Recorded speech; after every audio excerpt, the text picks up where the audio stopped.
Right, Briggs Pulsa-jet carb. There's your pump here, where your diaphragm will be situated underneath.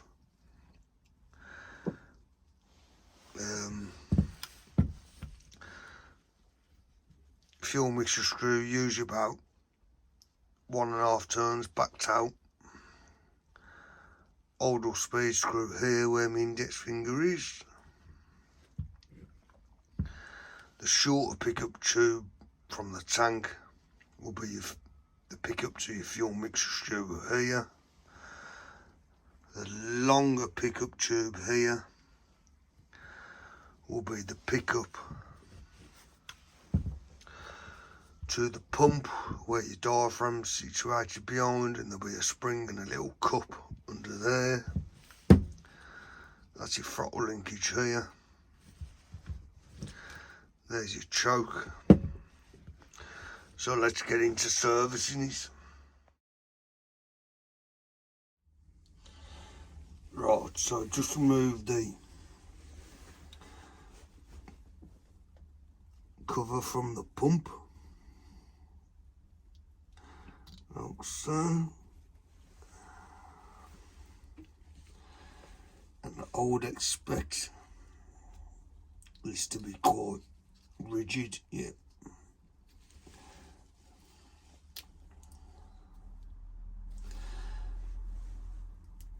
Yeah, it is.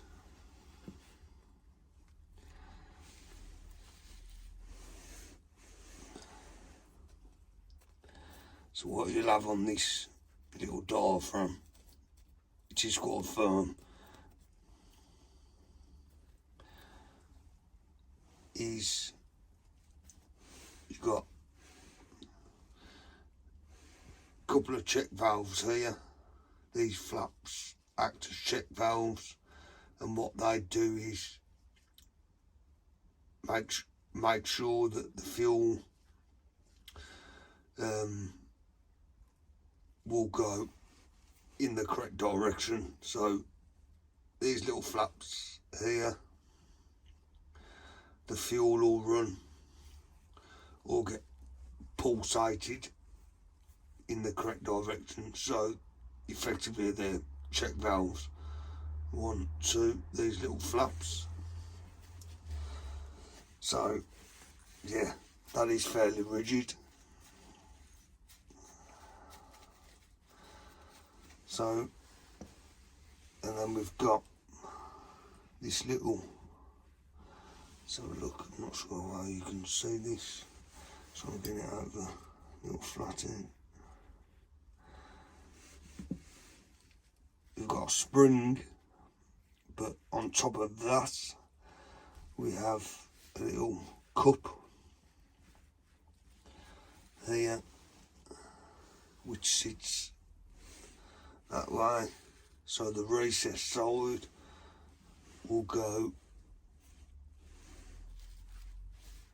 that way, and all that does, that just protects the diaphragm, as I've just shown you, from the spring, prevents that from perforating. So that's what that does. Let's put that there. So now all we're going to do is work carb cleaner or whatever, whether you use carb cleaner or water displacement fluid, service your carbs, work it through all the orifices. I ain't going to show you that on camera because I know it's to the point, but work it through all the orifices, should I say, on this pump. Even use an airline, compressed air, or your compressor, and I'll come back to it while I'm here as well. I just want to show you this here. That's up the butcher's, is a new diaphragm, and I want to show you the old diaphragm in comparison. as you can see. I'm not sure how you can hear. The one in my left hand, as I'm showing you now, far more rigid in its consistency, probably the wrong word, but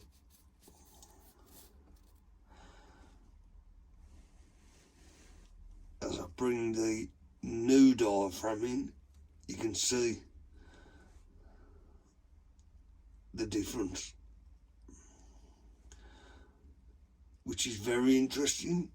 Shows the work that this diaphragm's done in comparison to the work that this diaphragm hasn't done. So there you go, fuel mixer screw there, and my flathead screwdriver is used on these engines about 1.5 turns out. So we're going to have a butcher's, we'll make it in and then we'll see where we're at.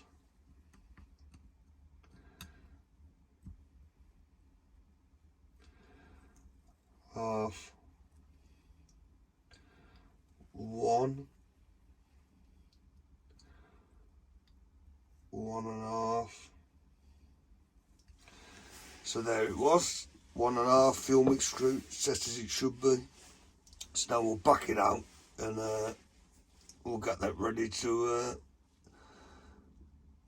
be serviced. Right, I'll just back that out. Just want to show you how clean it is.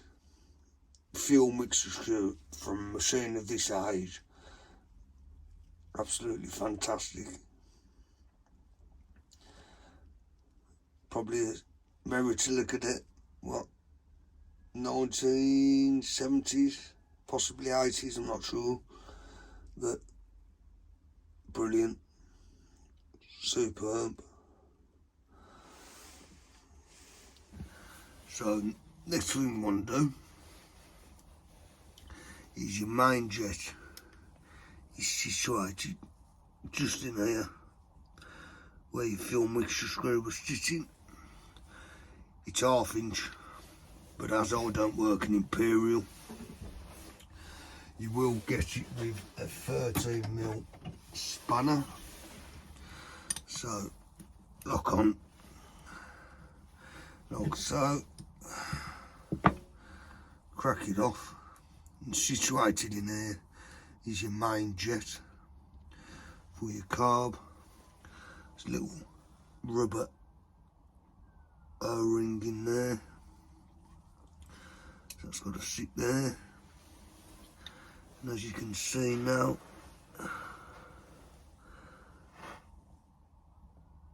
just in there where my pinky is, you can see the main jet. So flathead, it might be too big, yes it is. Let's try this one. Make sure you're nice and tightly in, and there she goes. I have a feeling based on the carb thus far that we're not going to have any issues with this.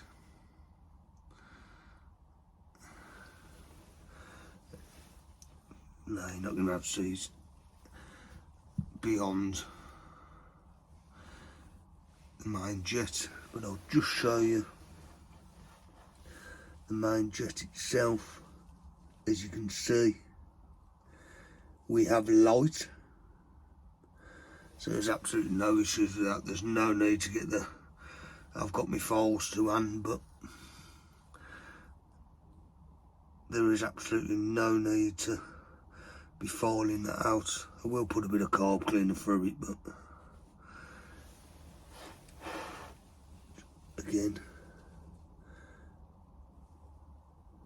you can see we have light, so that main jet is absolutely fine. If your main jet was clogged, you'd use your set of carb cleaning files, which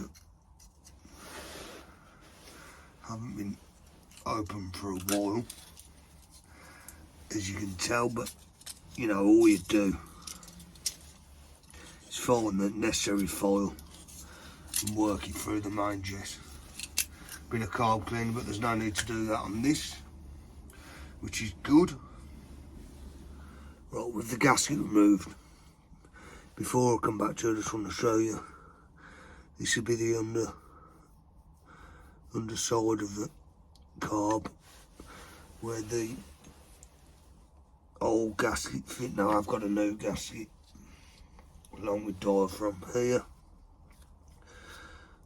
from my friends at Meritilla Spares. Check them out on eBay if you ever work in an old Meritillas.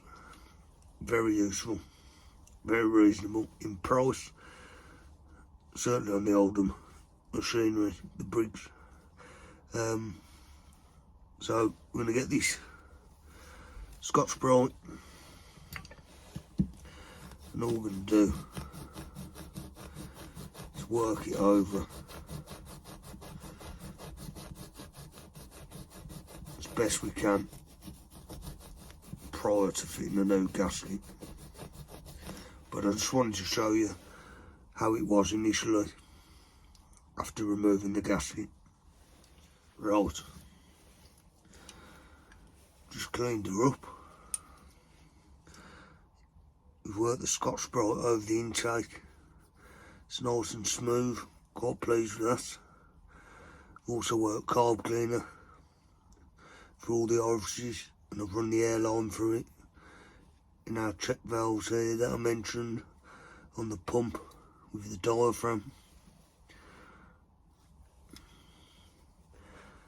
and where our gasket sits here, where it mounts onto the fuel tank, and there's obviously the pickup as I mentioned, and the fuel intake pickup.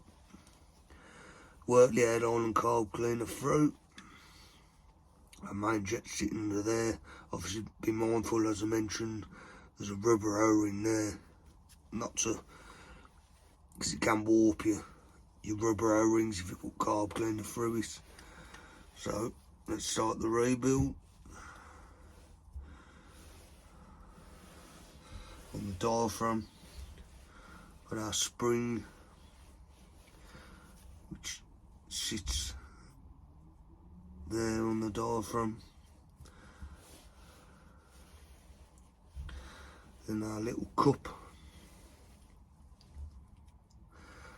if you remember, the recess bit sits on top of the spring, like so. There's our new diaphragm. Here it is.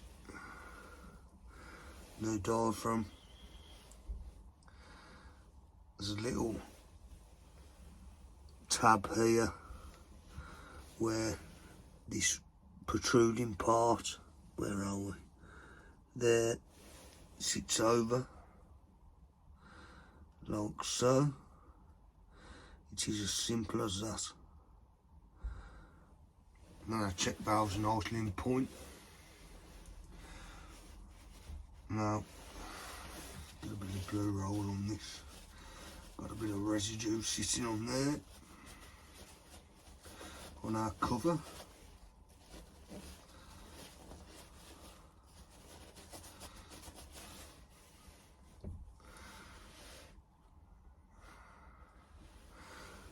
It's important to make sure also that we run the airline, if you've got an airline or compressed air or carb cleaner, through this cover. As we sit that back on.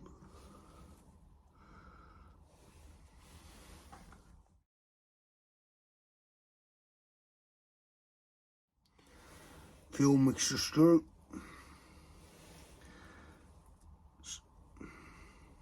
Which can't remember if I mentioned spring, and there's a little washer on the bottom of that, which our main jet sits under.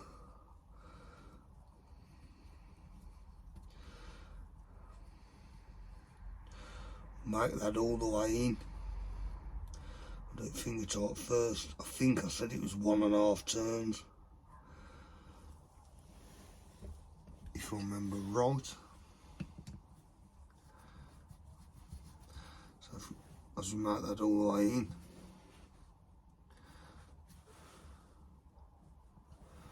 half,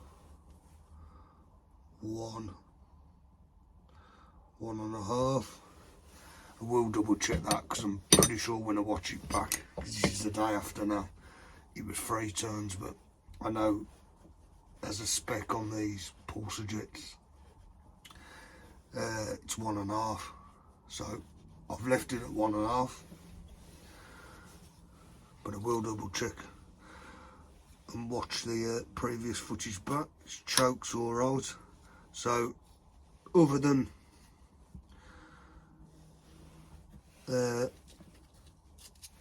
the fuel tank gasket, which is here,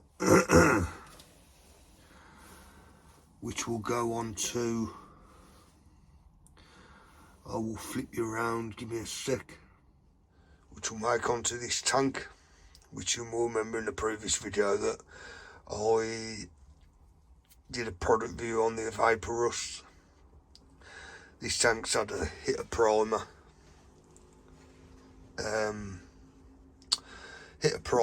well, stripped back to the bare bones, hit a primer, gloss and a 4K lacquer, along with the vapor rust to obviously remove the rust from the tank. This works has been ongoing for a long time, but given my chaotic lifestyle,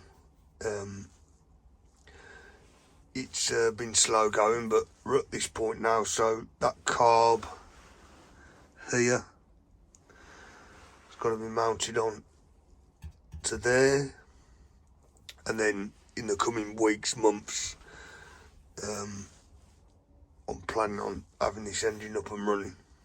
So I hope you enjoyed this little episode of Dick Small Engines on how to service and rebuild a Pulsa-jet carb. Give us a like, share and subscribe. Until next one, take care, ta for now.